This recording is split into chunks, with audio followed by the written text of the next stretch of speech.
Hello everyone! Ang topic natin for today ay tungkol sa factorial naman. Factorial of a number is yung product ng isang number and to those numbers na below it. For example, can be denoted by this, yung a number na may exclamation point. So equivalent.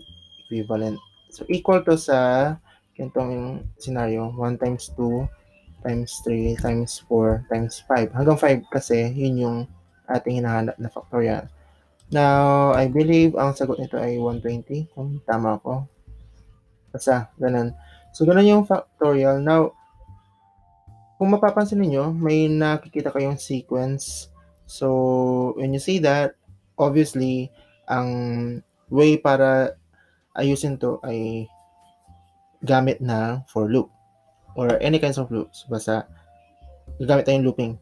But before that, of course, need natin ng number from the user. So, declare tayo ng num. Kaya tayo ng, by the way, need natin na pa-enter si user ng positive number lang, positive integer. Why? Dahil kapag negative, kasi, walang factorial sa negative. So, yun yung sinabi sa na-search ko. So, yun lang. So, para reminder lang sa user, kailangan positive integer yung kanyang i-enter. And if not, syempre, dapat meron din tayong checker. So, kung less than 0, obviously, yung mga negative numbers yun. Proceed natin as error. Bawal negative. Else, dito yung pinaka-process niya ng factorial natin. So, paano? First is, look, in I is equals to 1. Y1 kasi basta, later magigets natin. I less than equal to 5. I know, not 5. Sa in-enter ng user, num. And I++. Next, need natin ng variable to save yung pinaka-value ng ating factorial. Of course, factorial. And another fact is, kapag hinanap yung factorial ng 0, ang sagot doon ay factorial of 0 is 1. So, by default, like i-set natin as 1. Para kapag i-enter ng user na 0, hindi siya mag-proceed ng loop and 1 yung mapiprint out na factorial. Gets? Next, ito yung ating solution. Factorial is equals to factorial times I. Bakit I? Kasi sa loop natin, yung value ng I yung pabago-bago. From 1 to 2 to 3 to 4 to 5. If ever na 5 yung value ng num. So, magigets nyo rin dun. So, gets nyo na rin kung bakit 1 yung initial. Kasi kung ginawa ko yung 0, ang first ng eta times is sa 0. So, for example, kung 0 yun kanina, no? Kung 0 yun ngayon pala, magiging ganito siya. Ano magiging answer nito? Of course, 0 din. Kasi, na-times mo sa 0. Any number na tinimes sa 0, 0 yun sa dulo. Even though na may marami kang ganito, kanyan. Kasi 0 times 1, 0. 0 times, 0 na to, no?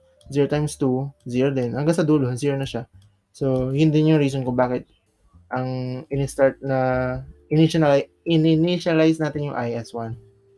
Para hindi 0 yung ma-compute niya sa dulo. Okay? And this one can be converted or can be simplified by this times equals. Times equals.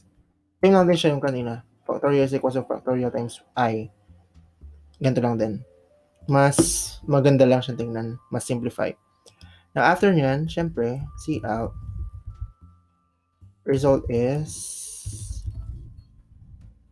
factorial. Okay, let's try.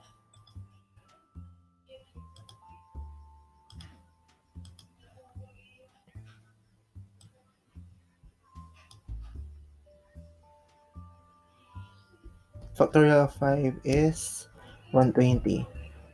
Check nga natin, verify natin kung tama. Calculator. 1 times 2 times 3 times 4 times 5 equals 120. Okay. One last. So, what if in-enter ko ay malaking number? 120. Result is 0 kasi sobrang laki ng number. Now, to fix that, need mo siyang palakihin. Long. Long kasi pag long lang, almost same na sila ng capacity ng int. Kaya lang siya naging long kasi may capability siya maging mas mahaba pa kung uulitin mo siya.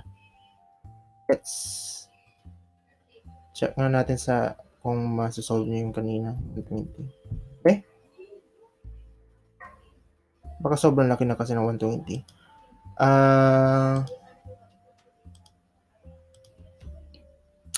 How about 30?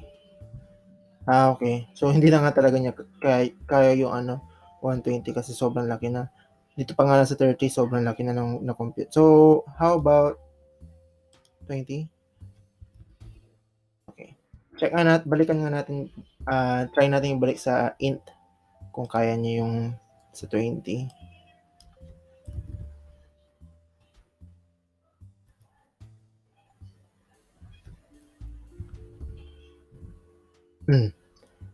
So, mapapansin nyo, nagkamali na siya dito kasi hindi niya kaya.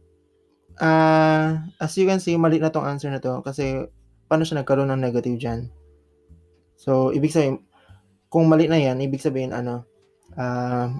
hindi na kinaya ng niya, ng size something. So, to solve that, yun long.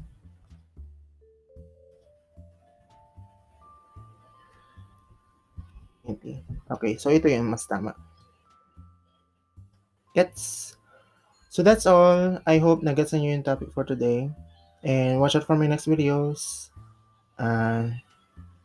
Yun, if hindi pa kayo subscribe. Then, yun lang.